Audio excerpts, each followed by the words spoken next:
Being five, it being 5:30, let's call the meeting of the Shelburne Select Board for August 26th to order. Um, First item on the agenda would be the acceptance of the minutes. Have you had time to review them, Andrew and Tricia? Yes. Yes, All good? Yeah. yes. Motion? I move to accept. I'll second that. Motion moved and seconded to accept the minutes as presented. All those in favor, Andrew, I Tricia, Aye. and I am I. Passes unanimously. Liaison reports. Tricia, would you like to begin this evening or? I would like to go second because I just dealt with an alarm in my house and Okay. I am gonna try to get everything settled. Andrew? Sure. Yes, I met with Jeff Johnson this week, and when was that? Yesterday or the day before? No, it was Friday. Friday, I'm sorry, last week. Today's Monday. Um, and a few updates. The Cooper Lane project will begin reclamation on September 1st, and paving is scheduled for September 9th.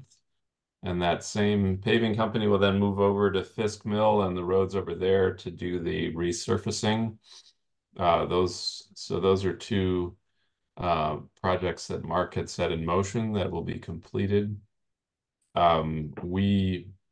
We walked the mile and a half of Old Greenfield Road that is scheduled for the Mass Works reconstruction project, and looked at all the culverts and a little piece of Stoddard Road that is part of it. And the guy from Warner Brothers seemed very positive. They're looking at the end of September as a start date, possibly sooner if they can. And understanding that they're under a tight timeline to get done before the plants close, the asphalt plants. So they're aiming for early November to get finished.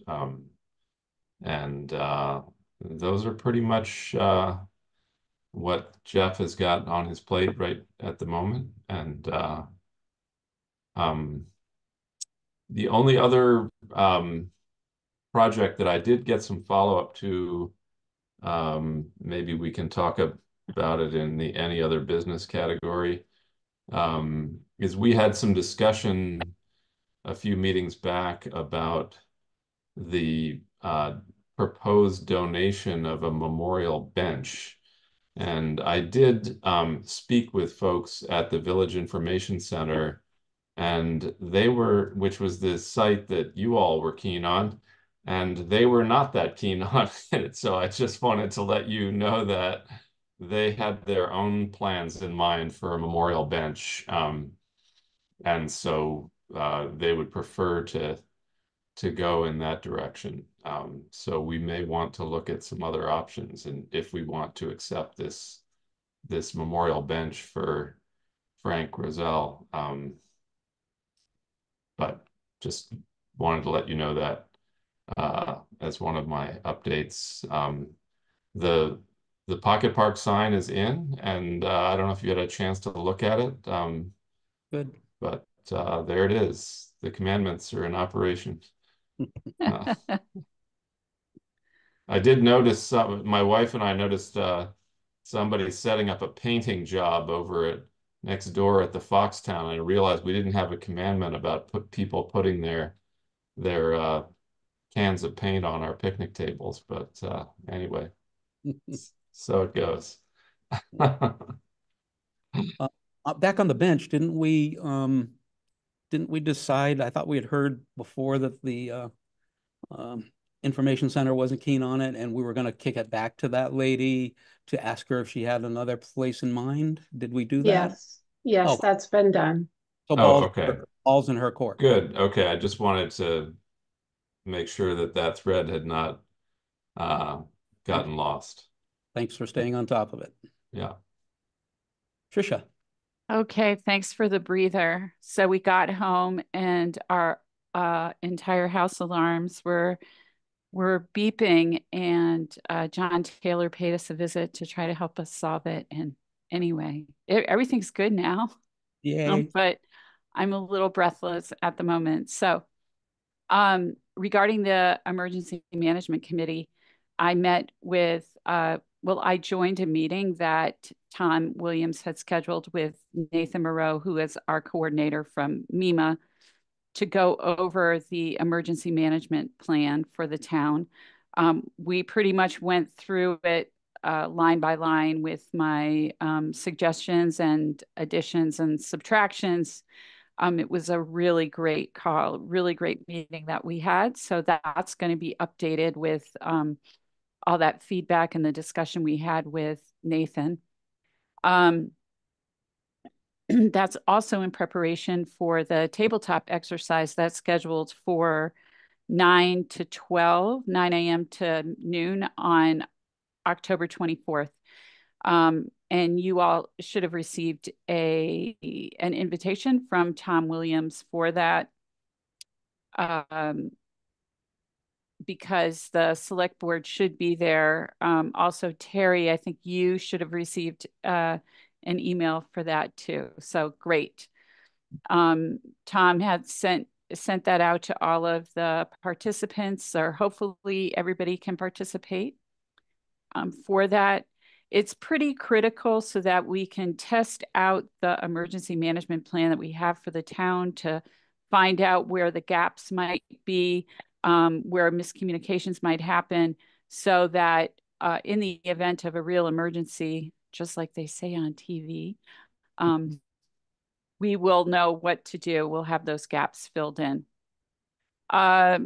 So he also met with Joe Judd, who is the public information officer for Shelburne's emergency management team, because that's pretty important. That's a very important role, because everything needs to flow in a certain order whenever there's an emergency. And so the public information officer really needs to be up to date on their training and all of that, and getting a robust team together for public information that's also happening. So they should be ready for the tabletop exercise also.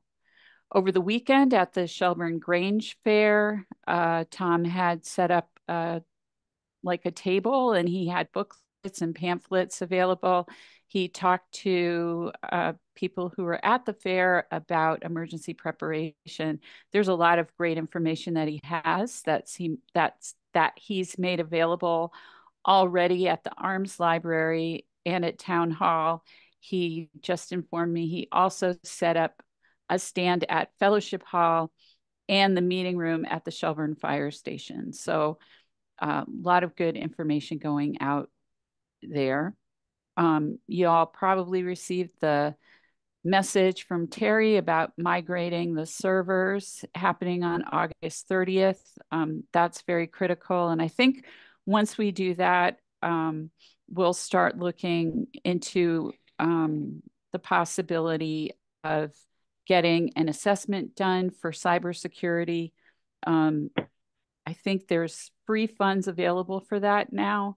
So we'll want to make sure that we can do that if possible. And then once you have a plan, then you can engage in mitigation if there's anything identified in the assessment. So that would be something that will be good to talk about in a future meeting. But Terry and I have only briefly discussed it and looking into those possibilities right now. That's all I have. Terrific. Thank you very much. Thank you. For my liaison reports, the Regional Planning Board, Regional Transit Authority, and the Valley Veterans Services all have their first meeting set in roughly mid-September, so I have nothing new on those. The Police Services Advisory Committee had met once. I gave a report quite some time ago. They were supposed to have set a meeting for August, and I still have not heard of a date being set for that. So I'm going to follow that up tomorrow with Bob Dean. Police department, the excuse me, the wage study request that we had funded, I believe to the tune of 10,000 possible, is progressing. Terry has developed the document to look at. She's checked with the representatives from the county and made sure that everything's appropriate and clear, and that'll be moving forward post haste so that we can see if this is something that we need to pursue for town meeting next spring. And that's all I have. We have a 6 o'clock appointment, and on the call from way down south is Cynthia Botner, and has some input on the knotweed. So I'd like to jump down to item 5, number A, knotweed eradication regarding the old Greenfield Road. Rick, Yes. before we jump into that, I was just wondering if, not quite a liaison, but in regard to the Energy Committee's request on the letter signature, are we good with that, or do we need to talk about it? It's coming up under any other business on item Oh, it 7. is. Okay. Yep. Fine. Thanks for checking though. Yep. So to make sure we have time to hear what Cynthia has to say, how about we begin with her and then figure out where we're going with this at this point if we know any more. Cynthia, what did you have to bring to us this evening? Hi, thanks, Rick, and hello, everybody. So I have reviewed now the New Hampshire's Best Management Practices Guidelines that Jeff Johnson was able to forward around. I think I mentioned that I have high respect for Doug Saigan, the author of that. He's kind of has been a one-man show trying to keep certain invasives from being distributed in New Hampshire. And he not only writes all these great publications, but he's actually on the ground. So doing more than I did on Japanese knotweed, at least on the ground. So I read his recommendations, and I do believe that when it came to the smothering technique and even the herbicide technique that he was comparing it against, that he was really talking about a well-established population of knotweed, which has an extensive underground root network, just an amazing, like I think 2/3 of the plant material is underground, or maybe even more. So on the old Greenfield site, which I did finally get a chance to see just before I left on Saturday for Georgia, that is all new knotweed coming up. I could see that knotweed had not been on that site before, but it is popping up in the fill that has been deposited there. And thus, it would be much easier to control with herbicide, real targeted use of herbicide than if it were a well-established site. And I really don't think that the smothering technique would be appropriate for that site. It's just so steep, and there's so many obstacles in the way, trees and things, that there'd be no way to keep that from ripping and tearing. And I did find another publication that reviewed other people's experiences besides Doug Saigan, but including Saigan's use of the tarps and smothering materials. And it seemed like they had more varying success than what Doug brought forth. And they were used only in real small situations, like no larger, I think they said, than 500 square feet, but I'm not positive on that. So it was really these trial methods where they were comparing one method against another for a well-established population. And I can just picture the water getting under this tarp and still eroding things down into the lower levels. So personally, I don't think that the smothering technique is where you want to go. A great video was brought to my attention that I'd like to share with you. It's only 34 minutes long, so I think it'd be worth your while to view it. And it was done under the advisement of a number of different experts on invasive species, ecologists, weed scientists, people who really know their science behind it. And I think it would be pretty enlightening. So I'd just like to leave it at that and have you watch that.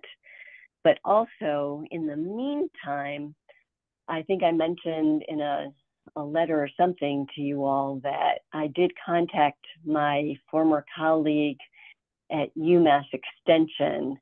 He and I both served on the statewide group for invasive species that I coordinated for the first several years, and he maintained his membership through the present. So he's been on this for a long time, so he knows all the state regulations, and he's a weed scientist, so he knows how to control various species, and he's done educational things on knotweed. So he was able to connect up with Connie Clark, who showed him the spots where knotweed was cropping up.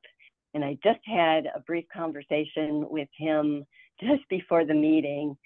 And what he said that he would recommend is that he did see it as a really problematic site in more ways than one. And he hopes that you will have a meeting that would include the select board members and hopefully the lead of the Conservation Commission as well.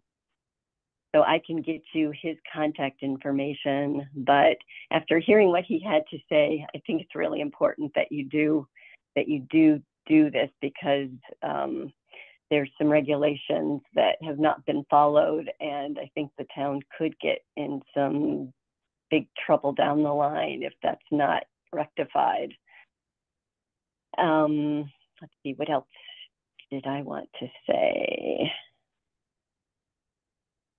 Yeah, I think those are the main things, but I know that you were trying to avoid the use of herbicides, but as you will see in that video that I've sent your way, there can be a way to in a very dilute solution of glyphosate, treat knotweed successfully, and especially when it's in these early stages. I mean, this is like the ideal time to be trying to rid ourselves of that before it has a chance to really send down those roots. There's actually another publication that I found. I had met somebody back when I was working for the U.S. Fish and Wildlife Service who was doing a study on the ramifications of Hurricane Irene moving around knotweed. And what he found was that in the first year, the fragments that were distributed were popping up and really easy to pluck out. So really easy to control at that point because the roots were so small. And that was possible until the following spring. And then after that, it was a lot more difficult. So even hand pulling in areas that are accessible could be a solution to this. But on those slopes that are so steep, I think just the mere act of getting down on those to try to pluck would be just a erosion problem. So I know that was on riversides, but I think this is kind of a comparable situation with the propagules moving around and growing quickly, but not sending down roots right away. So I think that's about all I had to report. But do you have any questions for me besides me following up with some links to that video and some of the research I mentioned and Randy Prostek's contact information? That would be great. Rick? Yes, Andrew? I do have a question or two for you, Cynthia. I did walk the knotweed last week with Jeff and looked at the two sites. My understanding is that the knotweed is not entirely on public land, it's partially on private land. Is that your understanding? Yes, it's now gone beyond the roadway easement and is on private property. So that means that we need some agreement with the landowner about the solution that we're going to attempt. Yes. So, and my understanding is that Connie, as one of the landowners, I don't know if there's another one, is not in favor of chemical solutions. And the reason I'm bringing this up is that there's a fair amount of urgency to get the road project started. And if there's a long negotiation with the property owner about chemicals, that will slow us down quite a bit. So while I appreciate the evaluation you've made of the different methods, my leaning is toward a method that we can at least try and that I think has some promise, which is the smothering method with the road paper and covering it with gravel or whatever Jeff wants to do there. That will at least give us a shot at saying, does this work without chemicals? And then if not, we can come back and apply chemicals down the road at some point, you know. But that would at least give us a solution that seems amenable to all parties that we can move ahead on quickly. So timing is also a factor. I have personally seen a resident applying the black plastic method up on Crittenden Hill in an area that is as steep or steeper than the one that we are concerned with. So I do know that people have done that. And it seems like they've done it fairly successfully, though I don't know if the jury is still out on that or not. They were at it for a couple of years, I think, based on my walks up Crittenden Hill. But those are some of the issues that I'm contending with as highway liaison that really have to do with trying to get this project done. Has the Conservation Commission weighed in? They have, Jeff has gone to meet with them, yes. And have they weighed in on that idea? I don't know, Terry, did you have any conclusion there of what they were saying? At the time, Mark Stinson from DEP was at the meeting and he had suggested the use of herbicides, but that was before the smothering method was an option. So I think I would think that the answer would be no, although I've kept Norm Davenport in the loop, whether or not he's had an opportunity to look at that as an option and bring it back to the board, I don't know. Terry, could I ask you a question? Sure. So that must have been recently that Mark Stinson attended a meeting with the Conservation Commission, is that right? Yes. So it was after the knotweed already showed up.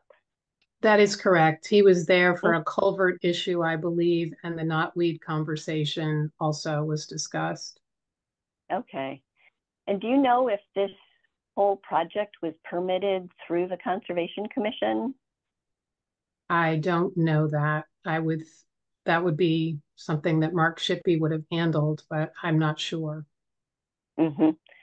Because one concern that Randy Prostek had was that it appeared to him as if this project had not been permitted just based on the practices that were being used he thought that there would be a lot more protective things in place to protect the wetlands, which are at the bottom of the slope in a couple different places.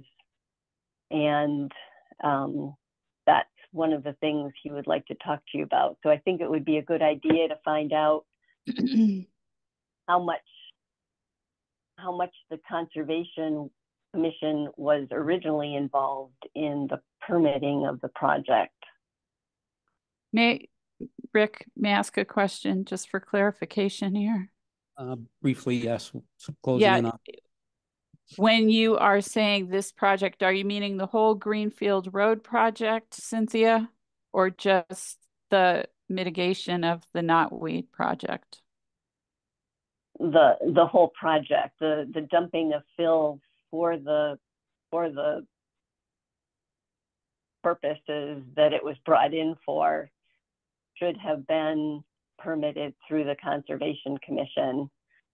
And he actually, Randy mentioned that Mark Stinson, who you just mentioned had been at a recent meeting, would have been the kind of their higher up that they would go to, you know, if they had any questions or anything about the permitting of it.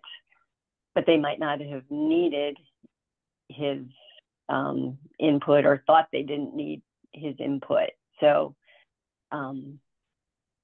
I had just, sorry, one other clarification question. The project on Crittenden Hill, is that comparable in terms of the age of the knotweed? Because what I heard you say is that if it's like the first year the knotweed is growing, it's very easy to pull it up. But once it's been there a while, that's when all the underground growth becomes more problematic for removal.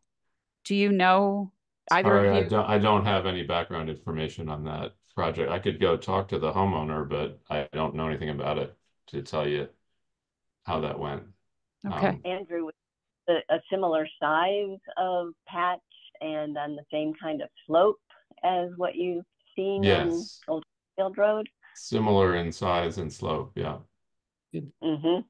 Well, I think we have kicked around the options that you brought to us tonight, and I thank you for that input tonight, Cynthia, especially You're welcome. Taking time out from down south. Thank you for that. We need to continue to pursue this in all the avenues that we already are and come to a consensus, as Andrew stated. Clearly, we need to deal with this post haste to allow the continuation of the very large number project of the reconstruction of Greenfield Road, Old Greenfield Road. So, Andrew? And Rick, just as a follow, I will follow up to try to get more background information on how the project unfolded and whether there was Concom permitting involved. And in terms of how the fill got there, I'm not 100% certain that that was related to preparation for the Old Greenfield Road project, or if it had to do with other damage that happened to that road. We had some pretty serious storms and washouts in July last year when we had all those heavy rains that washed out the South River and things. So Mark did some pretty serious riprapping near there to stabilize the embankment for the road. And, you know, I'll have to find out more about how that fill got there and why, but I don't know the answer to that right now. I think that's all well and good at some point. Right now, we need to deal with the knotweed, figure out what we're going to do, and come up with a plan. I think that should remain our focus. We can look behind us backwards later if we want to place blame. But right now, we've got a situation that it sounds like the experts agree. The sooner we deal with this, the better. So let's stay focused on that and not get sidetracked at this point. But again, thank you very much for your input. Thank you, Cynthia. Could I say one more thing, Rick? Shoot. I do think that as you move forward, it's important that you find out whether this project was properly permitted, because there's probably more that is going to need to be done, and I don't think you'd want to continue to move forward without the proper permitting. Thanks for your thoughts. You're welcome. It being 6 o'clock, we do have an appointment with the West County Senior Services District, the proposed transition plan. We got that sent to us earlier with what appears to be a timeline, which is, I think, Sylvia can care to speak to and give us an overview. I believe that timeline is also your plan, kind of rolled into one. Yes, yes. Well, thank you for having us on your agenda tonight. We appreciate your time and the short notice and the request in getting scheduled to meet with you.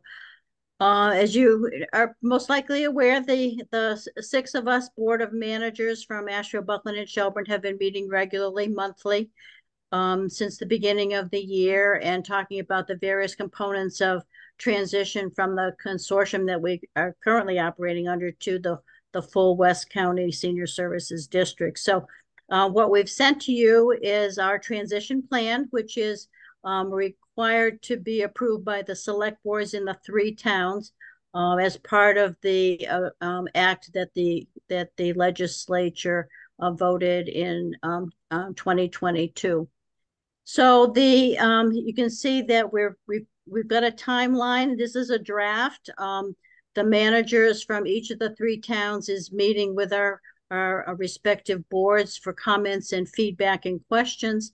And at our September meeting, we'll be taking that the information that we each learned under advisement and fine tune the transition plan based on our discussions. I hope you've had a chance to look it over. A significant portion of it has to do with personnel. We're working with personnel policies. We want to make sure that our employees are feeling comfortable in the transition. Julie Moreno, the director, is working with the board and with Bob Dean. So we're in the process of going through that section by section and working on putting that together. And according to the transition plan, we'd like to have that finalized in early October.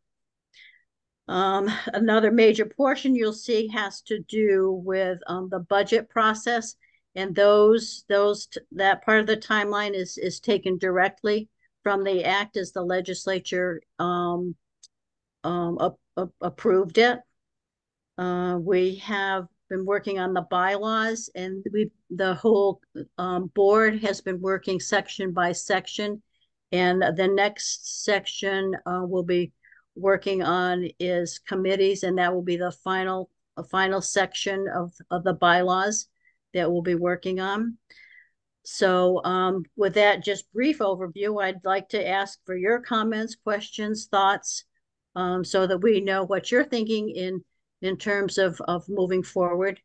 We would anticipate that we would like to have a joint select boards meeting or joint meeting of the select boards the end of September to finalize the transition plan and have approval, so that we could then continue with the RFP process for a district, a fiscal agent or an accountant, a district treasurer, and at some point in time an auditor, so that we can get those entities on board, and with the idea that this transition would be planned and the transition would take place on June 30th, so that we would be a full West County Senior Services District as of October 1st.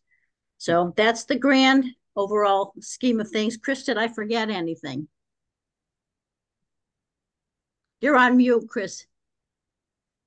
You're on mute. Okay. No, you did an excellent job. And I just want to say that Sylvia did the majority of the work putting this together and did an excellent job. The only thing that stands out in terms of Shelburne is that we'll need you to continue as the fiscal agent until we're able to get substitutes for that. Yeah. Thank you for that great overview. I appreciate all the work that went into it. We've had plenty of time to look this over. I didn't have any questions, but how about my fellow board members? Any questions for Sylvia? Tricia? Sure. I just wanted to hear your reasoning behind having the joint meeting for all the select boards.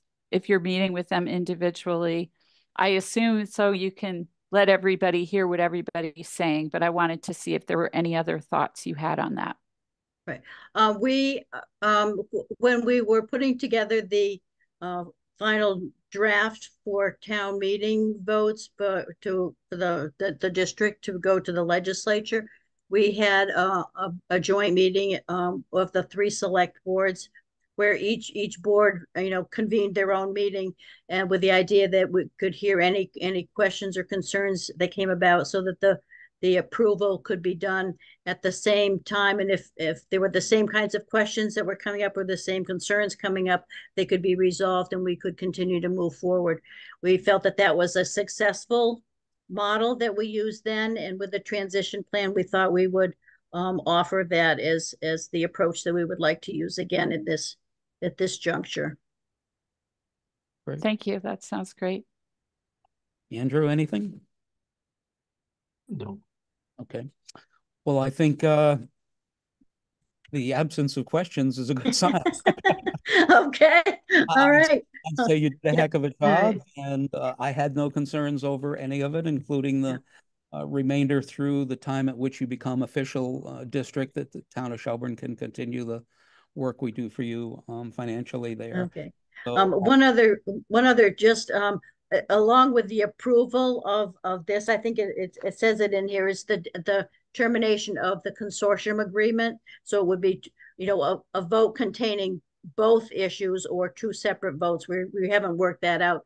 So that, because there can only be one governing entity in force at a time. So to have those 2 things done at the same time would be what we would be asking. great. Well, thank you very much. Ball's in your court. We'll wait to hear from you again as needed. Okay, very good. Thank you, Rick. Thanks for the Thank great you. work. And Andrew Thank and you. Tricia. Appreciate your time. Take care. Bye. Bye-bye. Okay, before we move on a little bit, just one hindsight, talk about efficiency. It's been confirmed that the Conservation Commission did permit the project on June 25th. So that question was kind of left hanging here a moment ago, and the answer is yes, it was permitted by the Concom. ARPA fund update. Terry? Terry, I is just this? wanted to give you an update on the balance of our ARPA funds to date, and to let you know that we have to commit them by December 31st. We currently have an unearmarked, unexpended balance of $51,037.71. And the 2 projects that come to mind are continuing the Pocket Park, or looking at getting proposals for the replacement of the glacial pothole deck. I did take a walk down there last week, and some of the boards are in pretty rough shape. Or if you all have other project ideas. Any thoughts, fellows? Yes, Rick. Yes, Ann. So I would be looking at the assessment we got for the Cowell Gym and Memorial Hall for the electrical usage.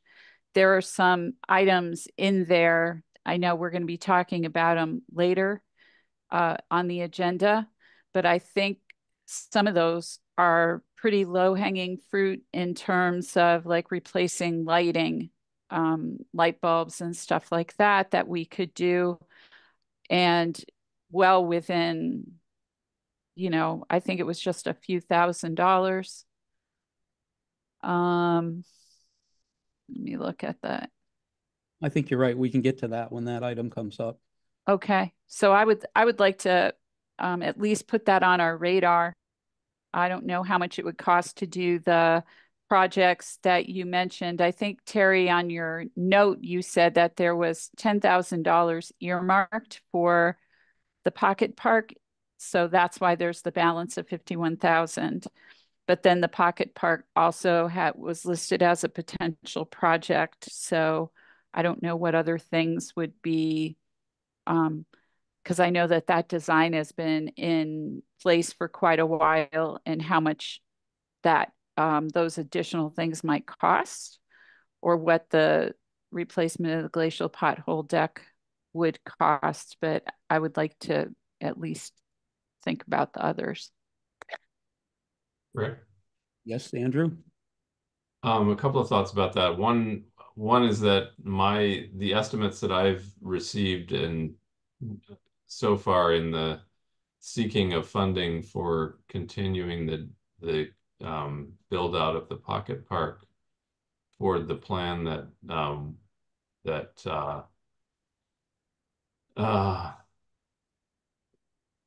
Permaculture? yes, what is her name again? Hey, Cafaso. Kay has made for us is going to cost more than $10,000. And so I think my hope would be that we could commit at least $25,000 toward the continuation of that project. One other thought I have about the pothole deck, which I think is an important and worthy project, and there are some real replacement needs down there. One, we can get an estimate on that, but two, I believe that project could be eligible for our new pot of funding from the Community Preservation Act, and under the outdoor recreation category. The Pocket Park is also possibly eligible under that, but also possibly not eligible because it's on leased land. So I will get back to you on that, but the Community Preservation Act has a pre-application deadline of September 15th to submit proposals to the committee. So one possibility would be to submit a proposal for the deck, and that would potentially stretch our ARPA money a little farther. I have a question. Tricia? Thank you. So who would be responsible for filling out that pre-application for the CPA funds or CPC funds? I would be willing to do that. Okay. The 10,000 that we have earmarked for the Pocket Park right now, is that the second 10 or the No. first? No, It's we the have not first used. 10, and 3,000 of that was spent on the final payment for the tech school for the pavilion. Okay, I thought the pavilion was going to be 10, so we didn't. That was a all lot more paid than 10, for. but we That used was all paid for. we used movie money for that. That's right. That's right. Okay, so there's still 10 available. Well, earmarked. 7, just shy of 7. Okay, gotcha. Sorry. So because I wasn't here when all of that happened. So the 10 that's earmarked for the Pocket Park, we've already spent 3 of it. So there's actually just 7 left. And Andrew, what you said is the landscape design from the permaculture place is potentially going to cost 25,000. Well, I don't have an exact number, but I think we will need to go out to bid for it. And we have, I'm basing that in part on conversations with Dick Hellman, who did the initial landscaping work for us that enabled the pavilion to be built, leveling the front of the property and then doing the trenching for the posts of the pavilion. So we have sort of some track record of what excavation costs. And you know, so there's excavation work, there's moving the Jersey barriers, there's creating benches there, there's trees and gardens, and you know, so I'm making a rough ballpark at this point, but we will need to you know, get some estimates at least for the excavation and landscaping work. Didn't Kay give us a ballpark on the That was design? for just constructing gardens. So that's after we've finished reshaping the land that we can put the gardens in. We've got to December to figure out what to do with this. Well, we have to commit the money by December. We don't have to spend it by December. Yeah, but it sounded like you've got, or we need to do some research and get some numbers in to find how close you might be in that 25 and start figuring out if we want to commit to that or have enough left to do perhaps just a replacement of the failing decking if it's not a complete deck down below. But we need to move forward on gathering the information. So for the Pocket Park side, you want to take that on and get us another number, Andrew? Yeah, I can work with Terry on that, and we can reconvene with Dick Hillman and see if he's willing to give us some more guidance on how we might proceed with that. Terrific. Terrific. Anything else on that update?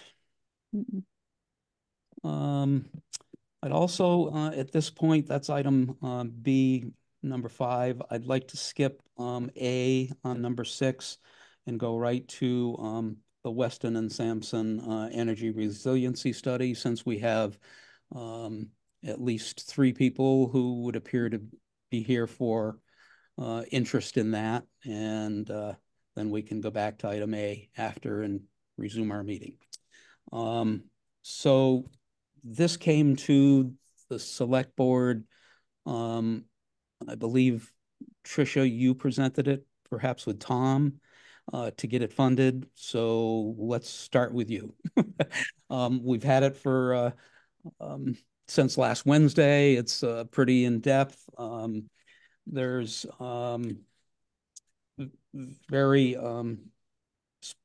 good specifics about the potential things, the pros and cons, and what's your overview of this? So I'll put on my MVP resilience liaison hat for a moment. We applied for this grant through Weston and Sampson while we were doing the resilience plan for the town, the MVP resilience plan, where we had identified as one of the priorities for the town to move our municipal buildings off of fossil fuels wherever and however possible. So this meta grant was a no match grant, which was great. And it was to do a study to figure out the feasibility of creating a more green energy for municipal buildings. We chose the Cowell and Memorial Hall.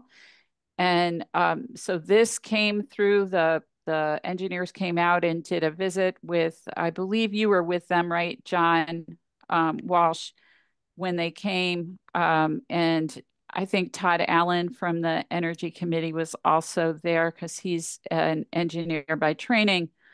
So that was useful too. And I think Tom Johnson, because he was still finishing up his term as Energy Committee chair. So the proposal, I mean, the assessment came out with some really specific things that we could do to improve the energy resiliency of those 2 facilities. I know when John Walsh, I'm glad you're feeling better and you're here. I thought you weren't going to be here, so I'm glad that you were able to recover and be here. That there were a couple of minor factual falsehoods or something that were incorrect about the Cowell Gym, which I hope you can talk about today, and but that they weren't any big deal. But I think that there are some very concrete things that we could do to improve the energy use of the two spaces. So, And so the thrust of this kind of big picture is get the study, find out what the possibilities were, review the recommendations. This is an energy committee baby, right? So at this point, this is something that I assume the energy committee would then take this document, that it's not up to us as the select board to sit and say, well, here's things we should be doing. I think this was a project requested by the energy committee. We've got the study. We've had time to review it. I would assume they have as well. I think your last meeting was in June, so I don't think you've had a meeting to discuss it. At this point, I think it would make sense to put it into their court, let them review it, and come back to us with their recommendations. Does that make sense? Jeff, as chairman of the Energy Committee? Hi, thanks. First, thanks to Tricia and Tom Johnson for even pulling this all together. It's a fabulous report. And we actually did have we have had energy committee meetings all summer, and we had one Thursday, and we got this report like Thursday afternoon. So we ran through it pretty quickly at that point, but we have studied a little bit more since, and we're very excited about it. I mean, I think there's a lot of little bits and pieces that we can pull out of it. And I was even just excited to see that they were even suggesting that we could even do solar on that roof, because I was one of the people who thought that would never happen or never be possible to happen. So so there's just a lot to mull over, and I still haven't spent a ton of time with all the details. But as Tricia mentioned, I think putting some money towards the lighting would be a really great first step, because it looks like a really simple solution, and we could probably go at that pretty quickly. But we're intending to really mull this over, and because we're still waiting for word on the Green Communities grant for the street lights. Once we know whether or not we got that, if we didn't get that, I'd say we should move ahead pretty quickly to work on a proposal for some parts of this for Green Communities, possibly even submitted this fall if we can pull our act together quick enough.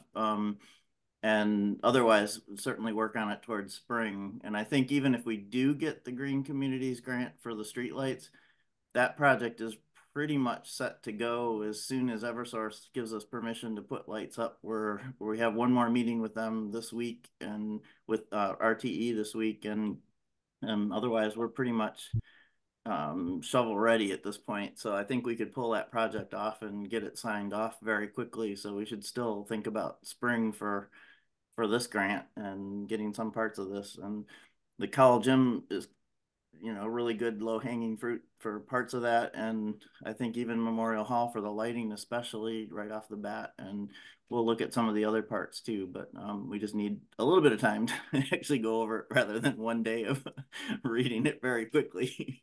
But everybody on the committee was very excited, and I think it's a really nicely done proposal, very thorough. Super. Well, I'm sorry I didn't realize you'd had meetings. It was actually earlier today that I went to the town website and looked at your past agendas and meeting postings, and I didn't see any since June. So apparently I missed them, or you guys aren't keeping that up to date. But no, we've submitted the minutes, but it might not be our project. Our website is lagging, definitely. It happens, especially in the summer. All right, great. Yeah. Rick? Yes, Andrew. If I may, just while you guys are here, thank you for putting together this grant for this report. I'm looking forward to learning more about it. One note I just wanted to keep in your hopper that I have talked to you about at various energy committee meetings in the past, but as you, I believe, know, the Memorial Hall Association and the town are working on a 3-year capital campaign renovation plan for Memorial Hall Theater. And one of the components that we have spec'd into that plan is replacement of the HVAC system. And one of the ideas that we're looking at is to see if there's a similar heat pump solution there as the one we went after in the Cowell Gym, since they're similar size and volume of space there to heat and cool. So I just wanted to make sure that you had that in your hopper there in terms of thinking about timing and priorities of various possible green communities applications. Yeah, that should definitely be one of the top things that we do. Yeah. And they actually did propose in this that they basically said you just have to swap it out, and that will be doable because we can use the existing duct. We have to clean out the ducts and things before we use it and make sure they're tightened up. And but I think that would be a really good first move, because then that basically makes that system so much more efficient right now. So that I think that really should go into a grant as soon as we can do it. And it looks like they just said be very careful that you get a system that uses about the same amount of force through the system as what the existing system is. Otherwise, you can overload or underload the system. So to make the ducts work without having to change duct working, we need to match it unit to unit. I think we need to do a little bit of study too in terms of whether to use the ductwork or whether to use wall mounting or floor mounting of the internal heads and that sort of thing. So I think there's a number of different ways to go that we need some expert advice about. I think one of the things that they brought up in this study too was that they wanted to make sure, especially at Memorial Hall, right, because it has events, that it doesn't increase the noise.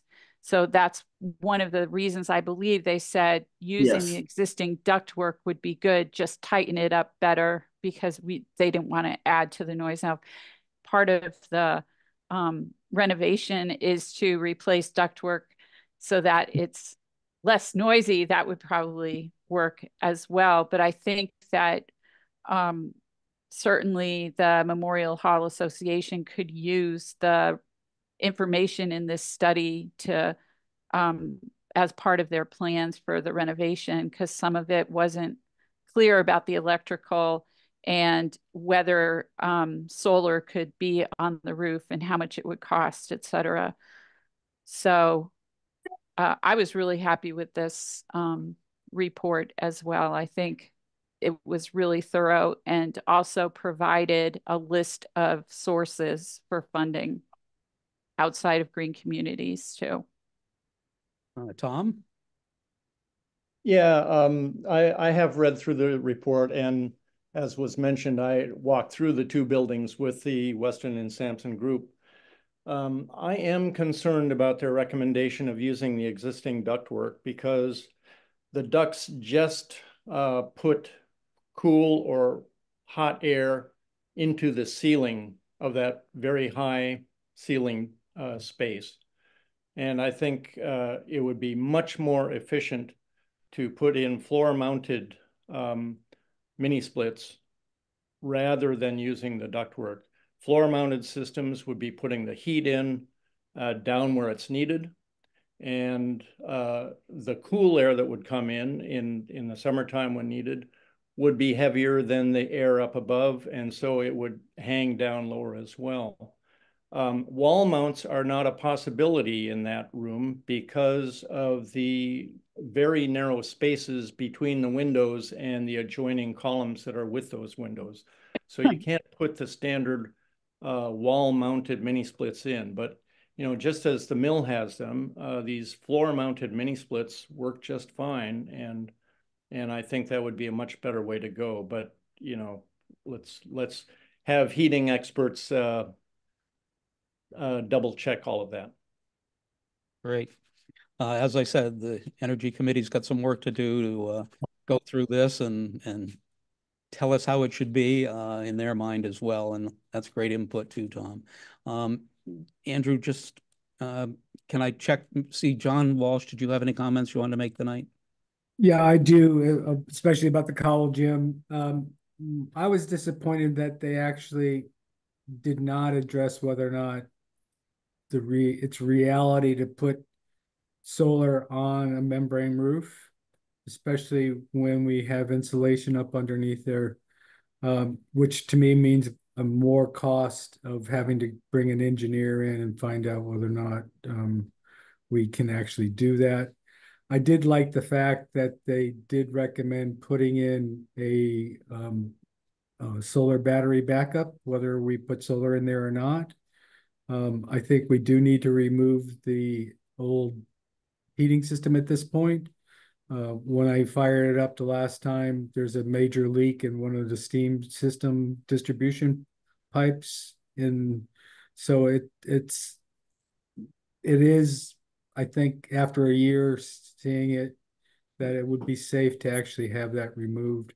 And that's where, crossing back to previous conversations, I think some of that ARPA money could go to some of that. There was a very minor misunderstanding with the shades in the basement. We are waiting on the Green Communities grant to see whether or not we actually get the funding for that type of an ECM measure. So we don't have that in hand right now. The windows in the basement are on my top of the list for this year. Unfortunately, it's been a rough summer from certain perspectives, so that's fallen behind. But I hope to get that taken care of in the next couple of weeks. Other than that, it was a good report, comprehensive. It's a couple of minor issues, but like I said, more factual than anything else. And I think we have a good foundation of what to go after from here. But again, that just leads us to having to spend more money to do engineering studies to see whether or not those roofs can actually handle the additional weight, especially with ballasting. They can do it without penetrating the roof now, but it's additional snow loads, it's additional weight loads, and that's going to cost more money to look into doing that, which may be appropriate also for any additional ARPA funds. And that's what I have to say.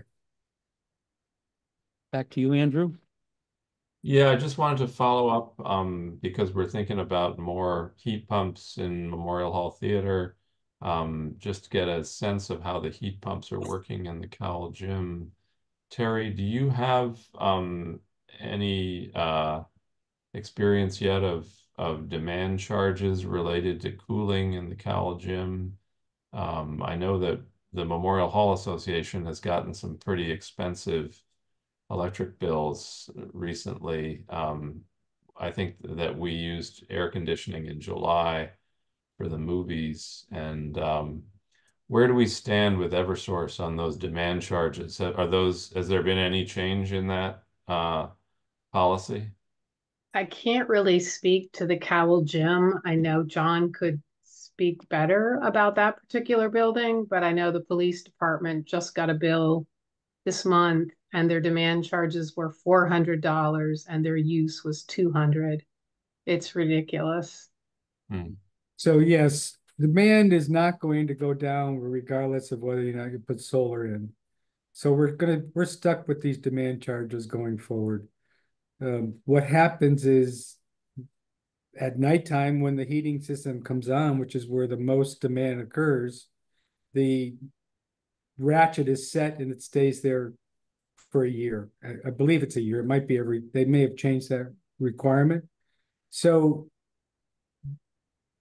the biggest issue, cooling is so efficient that it doesn't affect demand at all. It's the heating. And that's what happens when you set it up in the wintertime. Our bills doubled at the Cowell Gym in the wintertime, and they've barely gone up a couple $50 or $100 this summer because they're so quiet and so efficient that you barely notice that they're on. So it's really the heating system issues that we have to deal with, and the demand on those is very high. And so you're stuck with a demand charge regardless of whether you put solar in or not. One question just to follow up on that though is whether you can reduce the demand charges by having a sort of background level set of either the heating or the cooling that mitigates the big spike when you turn the heat or the cooling up. Because I noticed that in the downstairs of Memorial Hall, we are running the cooling after hours, and I was just curious whether that setting approach was trying to address the demand charge issue. So I'm not a control person, Andrew, but I would suggest that if we have to look or keep in mind what the kilowatt demand is for each piece of equipment. And they theoretically they can be staged, but in order to do that, you're talking about when we did the college gym, it was suggested it would be $10,000 to $20,000 to put controls in to control that going forward. So it can be done, but it's expensive controls to do it all, similar to what we're dealing with the street lights and whether or not to put a central control system in. It can be done, but it's not cheap. Yeah, no, it would be worth maybe if we're getting engineering support for these kinds of things, just to learn about the trade-offs. Because if the demand charges are super high, those controls might pay for themselves. But I don't know the answers to those things. Well, Eversource does have a municipality program. We could ask them to actually look into both the college gym, which I was thinking about for the LED lights in the basement, because that's basically, there's about 20 lights down there that are still old compact fluorescents. But we could also ask them to give us information about doing a demand program for the controls for both the Cowell and for the Memorial Hall. Great. Yeah. Thank you if you want to explore that with them, that'd be great. Super. Not particularly. Anything else you'd like from us, Jeff, other than wishes for good luck? Prayers. Well, again, thanks for the impetus of getting it started in the first place, and the great work, obviously, that was done to get it approved. And stage 2, start knuckling down and figure out what makes sense and what doesn't. Thanks you guys for letting us go through with it all. It's been great. So another step forward. There's plenty to learn. Thanks for everybody's input on it tonight. Thank you. Okay. I see a hand flash real quick. No, that was Tom leaving. I think signing off. My peripheral vision caught that one. We're back to new business. Item A. Transfer station operations, proposed changes. You may be aware that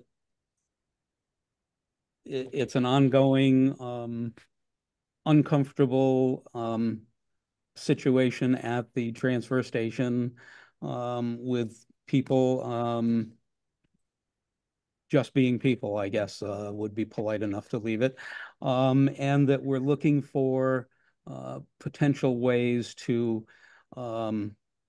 alleviate people's concerns, make it a more smooth process. Terry has done some research looking at what other towns are doing. As you know, we try to have 2 people. We can't seem to fill it. We get one on duty most of the time there. We're asking them to sell stickers. People come, buy them, stick them on the bag as they throw them in. Dealing with the cash, going to the bank, all these other things that just seem ludicrous to happen to throw away a trash bag. And Terry came up with this list of possible policy changes. And I'm wondering if you folks have given it a look over. And Tricia? I did. Terry, I think this is a good idea. We don't want the poor guys who work there to have to deal with irate people or people who are misbehaving because they don't want to be forced to have a sticker. I think having a vehicle sticker. I have seen that in other municipalities in the Commonwealth. So I think that's perfectly reasonable.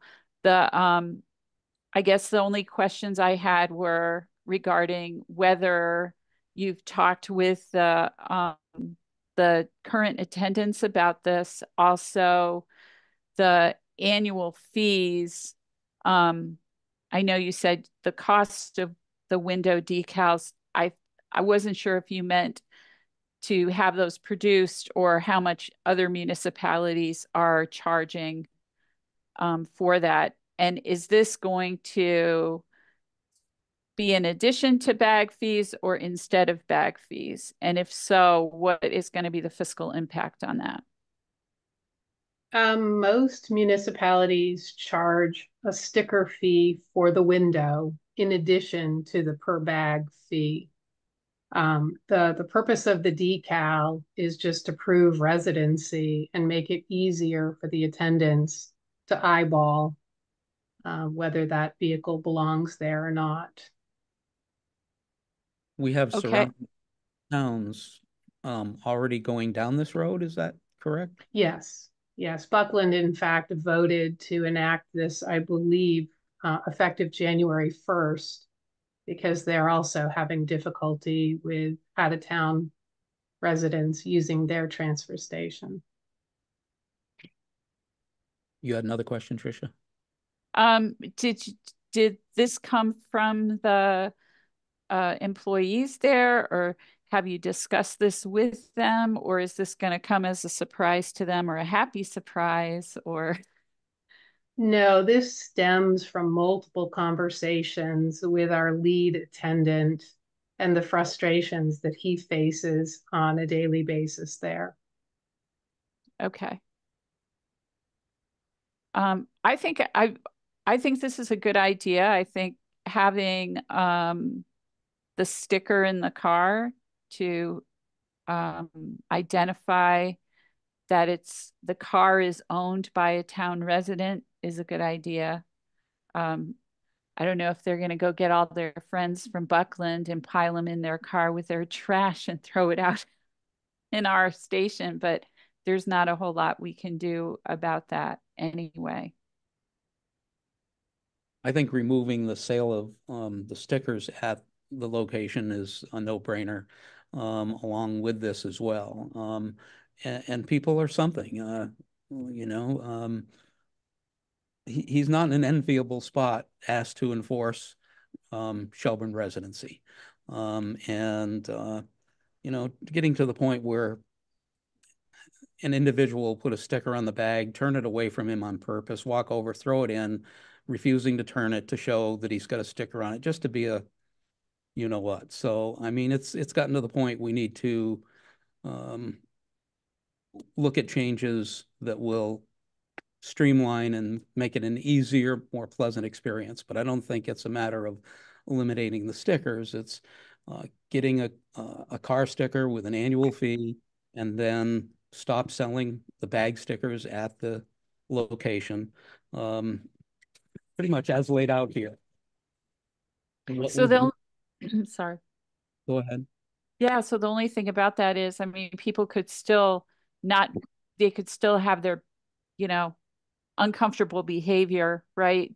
Of not wanting to show Joe or whoever's working that day the sticker on their bag, but at least he knows their car belongs in Shelburne.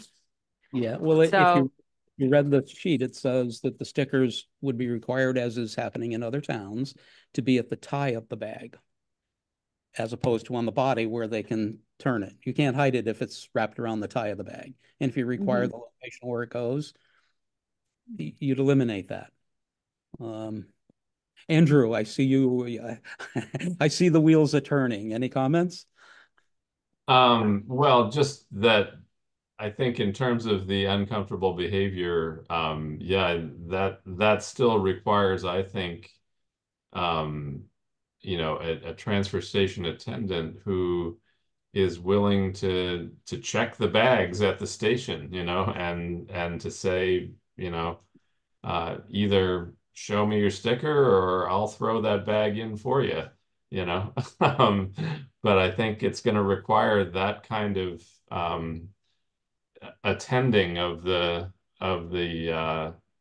you know, trash throwing in order to address that issue, because, you know, I could certainly imagine people, you know, putting their hand around the top of the bag and bringing it to the thing and throwing it in, you know, without somebody being able to check, unless checking was part of the process, you know, just like checking your bags at the bus station or whatever, you know.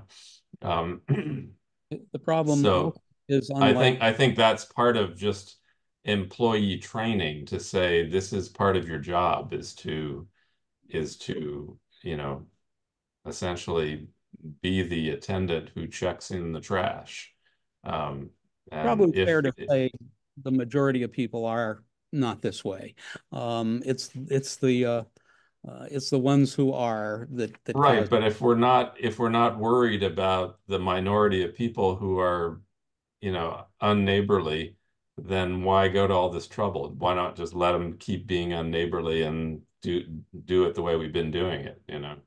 But if we Fair. want to address that issue, then I think there has to be both, you know, I think the system change is fine, but it's not going to happen automatically unless you have attendant training and expectations that say, you are here as our representative monitoring the input of trash and recycling into this facility. And it's not just, it's your job and your responsibility to make sure that all the residents understand what the deal is here. Terry? This isn't something I would suggest implementing right away. First of all, I would get the cost of the decals. It would also be interesting to consider going back to trash bags so that we eliminate stickers, sell the bags that clearly are a color that says Town of Shelburne, and then there's no question. One of the other arguments our attendants face is people bring in contractor bags, and our policy says it's a 33-gallon max, but if you do bring a contractor bag, it's 2 labels. And individuals will argue that the bag isn't full, they don't need to put 2 labels, and it's just every angle seems to be challenged. But it might be worth looking at the cost of bag versus sticker as another avenue of remedying some of these issues. Just as a note there, I'm one of those people who happens to like contractor bags. So if we go to bags or selling stickers at McCusker's, I would opt for, you know, 2 sizes of bags or 2 sizes of stickers. I don't mind paying the extra because I like keeping my trash in my shed for 2 months and not having to go to the transfer station very often. So that's my 2 cents on the big bags, is I'm happy to pay the extra cost for not having to make frequent trips. Yeah, I'm with you on that, Andrew, myself. In my own case, we're in the middle of the woods, so we have to worry about bears and the like, and we use trash barrels. Well, you can't use a 33-gallon as a liner to a trash barrel. You need the contractor size bag to put into your covered trash cans that you keep inside your garage. So I would definitely support 2 size bags as well.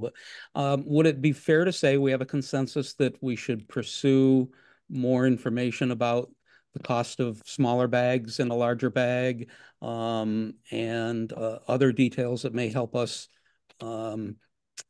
look at a decision of which way to go at a future meeting? Yes. Andrew?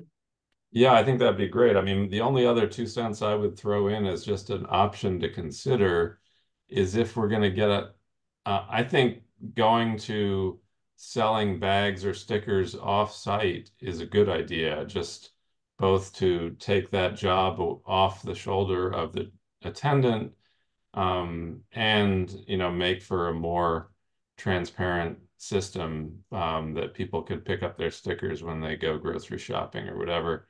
I don't think that's a big burden.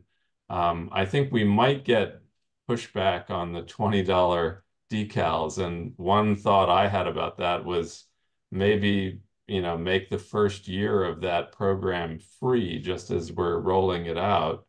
and we pay the cost of the stickers in the first year as a town, and just, you know, get people used to the idea, and then we can introduce a fee when we renew it or whatever. I don't know how long the decals are supposed to last. Do you, Terry? 1 year. Yeah, so we could say the first year's free or whatever. I don't know. That's just a thought. Well, I think we'll look forward to getting some more information along this line. I think input was helpful. Um, you mentioned taking the burden of collecting cash and going to the bank and all that, and I support that completely. So we still need it to be part of a one-time decision, I think. But I'm sure you've had the same experience. I'll pull in. The person ahead of me is buying 5 stickers, and the attendant goes in to make the change. Meanwhile, I've thrown in 3 bags.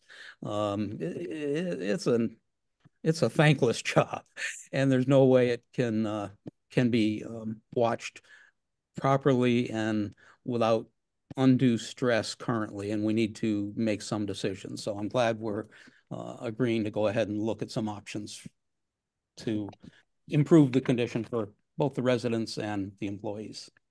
Yeah, thank you for this, Terry. You're welcome. Thank you, And Terry. as long as Terry doesn't have to sell the stickers. I don't mind. Yeah, but that's his job for Terry. It's like, we don't need that either. Okay, we are on to the project. This is the Community Development Block Grant project extension request. Have Andrew and Tricia been able to review this proposed motion? Yes. Yes. You understand the reasoning behind it? You're all comfortable with it? Yeah, it seems it was just a timing issue because of the cancellation of the bid process, right? So there's nothing we can do about that. I think it seems reasonable unless there was something I'm missing about this. There's nothing you were missing that, as I understand it. This is for the recording for other people that may see this later. It's the housing modernization project at Highland Village, the kitchen improvements. And it's been put out to bid and it's been awarded, or hasn't been awarded. When it is awarded, it starts the clock. And the contract time allowance needs to be extended. That's what this is about, to give the contractor a reasonable amount of time to finish this project. So we have the proposed motion. If you feel we should read it, would one of you like to read the proposed motion? You want to take all 4 points in one motion? I have no reason not to, unless someone else is concerned. Okay. Did you want to move that, Tricia? Yes, I can read that. Okay. So this motion has 4 parts, excuse me. I move to first submit a request to the Executive Office of Housing and Livable Communities to extend the fiscal year 22-23 CDBG to December 31st, 2025 in order to complete the Highland Village Kitchen Improvement Project, and pending the Executive Office of Housing and Livable Communities approval of this extension, I move to 2, extend the performance period of Shelburne's sub-grantee agreement with the Franklin County Housing and Redevelopment Authority to December 31st, 2025. And 3, extend the performance period of Shelburne's CDBG administrator, Breezeway Farm Consulting, Inc., to December 31st, 2025. And finally, 4, authorize the select board chair to sign all contract documents associated with these extensions. I will second. It's been moved in second. We will place the matter to a vote. Tricia? Aye. Andrew? Aye. And I am aye. The motion passes unanimously. Question. Yes. Just while we're on the topic of CDBG, Terry, are we in the process of doing public hearing on a next CDBG grant, or are we not going in this coming round? Unfortunately, this is Linda Overing's last project. She is retiring. So if the town wishes to pursue an application, we'd have to find another agency to write the grant on our behalf. Do you have ideas about who might be our next Linda Overing? I don't. I mean, I certainly can send something out across my small town administrator network to see who's out there writing these type of grants, but she'll definitely be missed. They had an incredible track record for the town. Well, it was a big chunk of grant money that we did a lot of projects with, and I'm just curious whether we have run the course of what's eligible for CDBG or whether we still have eligible projects that we should find another administrator for. It would be a good question for Jeff Johnston to see whether or not he has enough knowledge to know what the streets in the village, if any, would need work. We certainly could talk to the water department, the sewer department, to see what the infrastructure is like in the village. And then there's affordable housing components. There's, we're rather limited because most of it is either handicapped accessibility or infrastructure. Well, it might be worth also having a conversation with Linda as she's closing up shop to just say, if you were to hand the torch of Shelburne Falls off to the next CDBG administrator, what would you recommend, for projects going forward? Okay. Because she's certainly, been in the trenches for us for a long time. Successfully, for sure. Very good. Item 7, any other business? Our next regularly scheduled meeting will be September 9th. I also mentioned we would bring up the recently received letter request from the energy advocate for the Mass Save program. It's a similar letter to one that's gone out before. This particular one is going to be on the town letterhead, and it was requested that either Andrew or I sign it to have the town seal and the message coming from the select board as well. It's basically asking people to well, it's a mailer that's going to renters and property owners, trying to explain the bullet list of Mass Save, no cost home energy saving assessments, and getting them to go ahead and call and make an appointment for this. They were looking for our support for it, and I didn't feel like I should sign it as chair without the approval of my fellow select board members. So any problem with that being signed on and sent out? I haven't seen the letter, but I approve the idea behind it.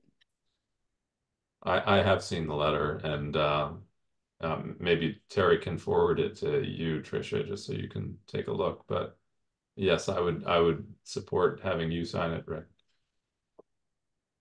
Great. Terry, would you send a copy of that letter to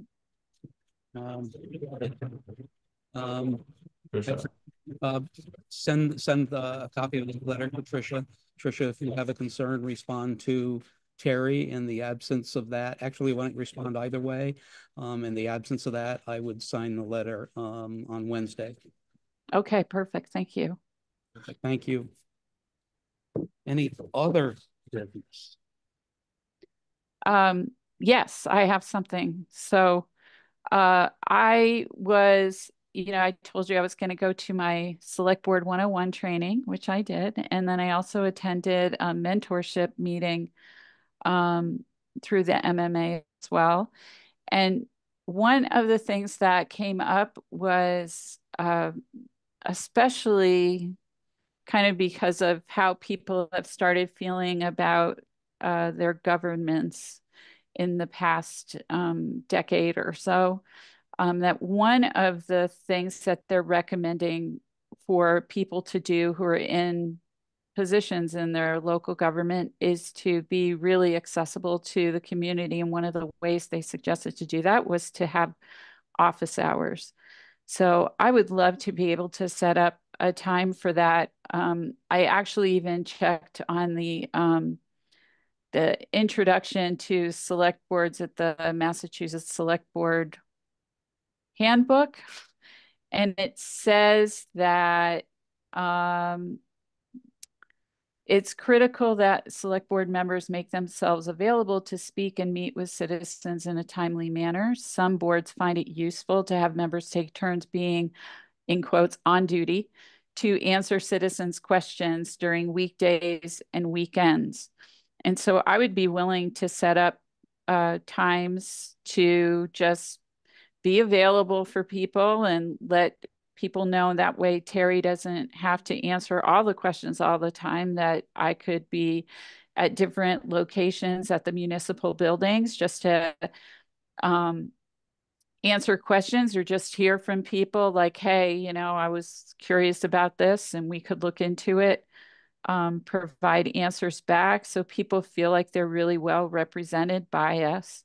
I'm not saying that they don't, but I think it would be kind of a nice way to build a relationship with our community members, and let them know that we're really here for them.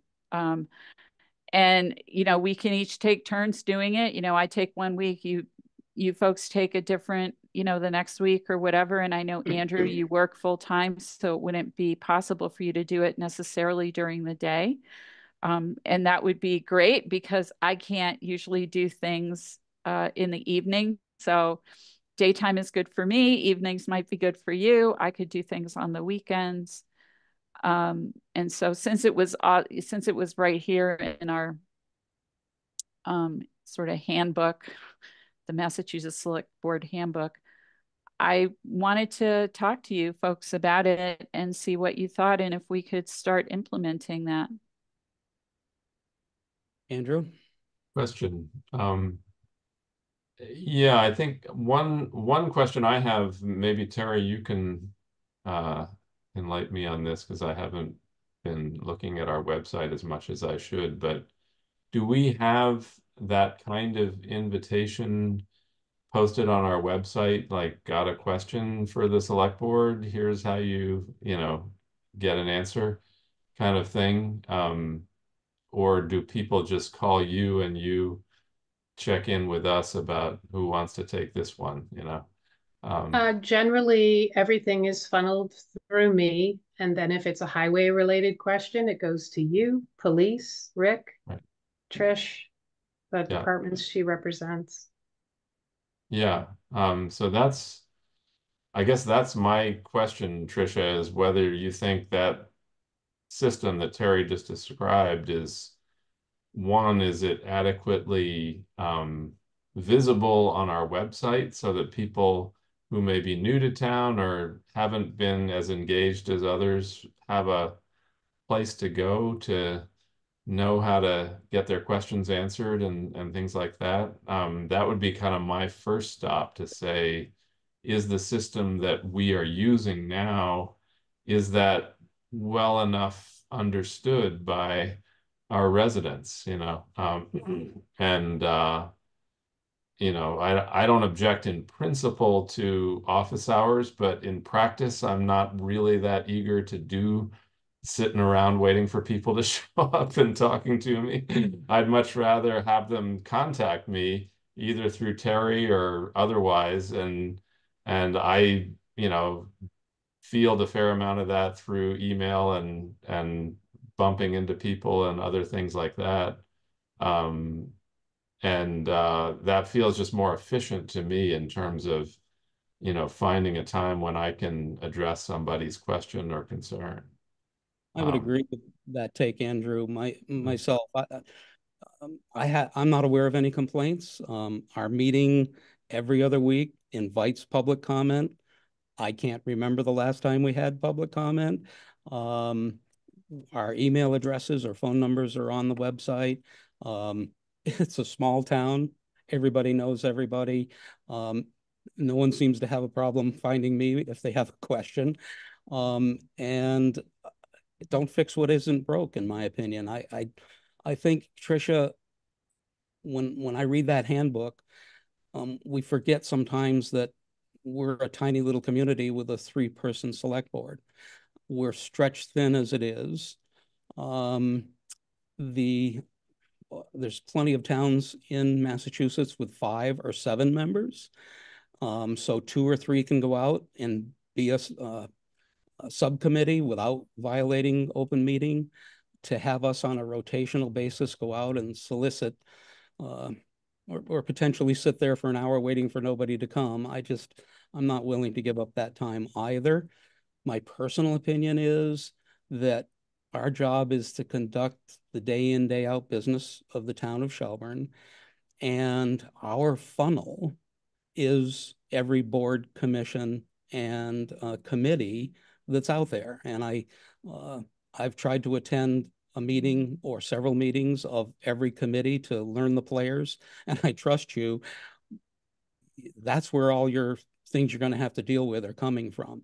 If they have, if the general public has a concern and they're not directed to Terry, which I can't imagine wouldn't happen, then yeah, let's beef up the website to offer. If you have questions, put the select board email address in, but I would not support this, and I'd be concerned about one of us doing it and the other 2 not, perhaps, whether that's a slippery slope as well. So I'm not a fan of the idea myself. Actually, Rick, having expressed my own personal preference about, which is in agreement with yours, I also don't have an objection to you trying it out, Tricia, if that's something that you want to experiment with and as a way of engaging people, particularly since you're the newest member of the board. And if you've got the energy and bandwidth to do it, unless Rick really feels strongly that you shouldn't, I don't personally object to you doing that. I think that's fine. And if you uncover a new channel of communication that we should be filling, then maybe I'll come around and help you out with that. But for now, I just say, yeah, if you wanna find new ways to meet up with people and let them know that you're a select board member, I don't have any problem with that. I still think it's setting a precedence that in my memory, maybe in the past 30 years, we've never had anything like this. Doesn't mean that new ideas can't be good, but I would want to run this by Donna and find out if we are doing anything that's appropriate. If you do decide you want to pursue that, then I would take it there next. But yeah, I personally am not in favor of starting that kind of an outreach program. We're a small town. Everybody knows everyone, and they can find us real easily. So let's see if we can make maybe the suggestion Andrew provided to check how it looks on the website. Like, I know it just says here are your select board members, but maybe if you have a concern, make sure we hear about it. I think some people don't always use the internet, and some people don't always use email. Some people will call town hall. And I just think knowing that a face and a name is somebody who's representing you or helping run your town is really helpful for people to feel happy where they live and feel like their voices are being heard. And I think that there are newcomers coming into town who don't know everyone, even though it is a small town. And if they're shy or introverted or spending time in their art studio, maybe they don't get to know who's running things. So, I myself fell in that category. I wasn't really involved until COVID came around because I had specific skills that applied to, communicable disease control. So That's, you know, the only way. Otherwise, I didn't know who any of y'all were. You know, it was just like, so I wanted to make part of the reason that I wanted to be on the select board was to really be here for people and know that they can talk to me about issues. And so when something comes up, there's somebody who can listen to them and, you know what's going on. And I'm not saying that Terry doesn't do that. I want to be really clear about that. But I think it's a little bit different when it's an elected person that you're talking to. It feels different to a community, and it actually helps them feel more connected to their community. And you know what's coming next. When I talk about connections and social ties, I'm talking about resilience. And so that's the thing that we're trying to create, is a very resilient community where people know how to interact with each other. And so that's why I would really like to do this. So if you'd like me to ask Donna, or how do we do that? Terry, do you ask Donna about that, whether it's okay for one of us to do that? Or what's the best way to handle that? She's on vacation for 2 weeks, but I'd be happy to email her when she's in Italy for her birthday. Well deserved. Oh, that's awesome. Yay. Yes. Rick? That's so great. Andrew? Yeah, I like the direction you're heading, and I guess my recommendation, in addition to working with Terry to consult Donna about any concerns that might arise about that kind of outreach, that work with Terry on evaluating what our website says about how citizens can engage with us, and if you have suggestions on how to improve what's there, you know, work with Terry on designing a flow that you know works with her too, because she's been our funnel for those kinds of questions. And you know, I think once we have messaging that everybody likes, you know, we can promote it through the two-town news and through the tax mailer if we want, you know, just to let people know here's how you engage with your board, you know, or boards, you know, if we want to you know, steer people to that messaging on the website. That's a good point too. I think also, Tricia, the months that you've been on the select board have been summer months. It's not this light. The months ahead of us, you'll say, why did I ever try to give up time to go sit and wait for nobody to come? I think we're learning, at least one of the things I had to learn was to be judicious in spreading myself as possibly blanket wise as I can across the towns, because really the nuts and the bolts and the information that's important for us is at the committee meetings. And I would personally recommend, instead of that, you attend Conservation Commission meetings, Board of Health meetings, interesting people, and you'll hear all of the things that they're dealing with that are eventually going to end up in our lap anyway. And I think that would be way more fruitful for us to do our job than that. But I would agree. Let's start with making it more clear and obvious and inviting wording for contacting us on the website currently, and wait and see if Donna has any opinion on whether that's a prudent decision or not. Okay, thank you. Thank you. Any other business? Jeff? Just a quick thing.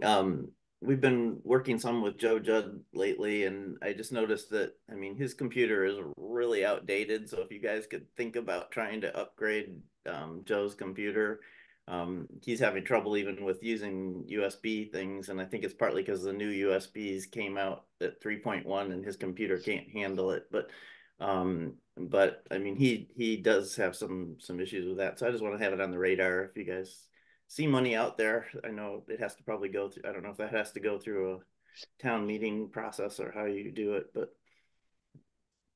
Barry, don't we have a town-wide, town office-wide upgrade in the works? That's for the server, and 3 of the oldest computers were earmarked for replacement this year, and 3 are earmarked for next year, but Joe's is not one of them. Okay. All right, any correspondence? Seeing none. Anything else, Terry, from your end? No. Public comment, I think we just had it. So we'll look for a motion to adjourn. So moved. I'll second that. Moved and seconded. Andrew? Aye. Trisha? Aye. And I am I. Thank you very much, guys. Appreciate it. Thank you you. all. Take Night. care. All your hard See you work. soon. Thank you guys.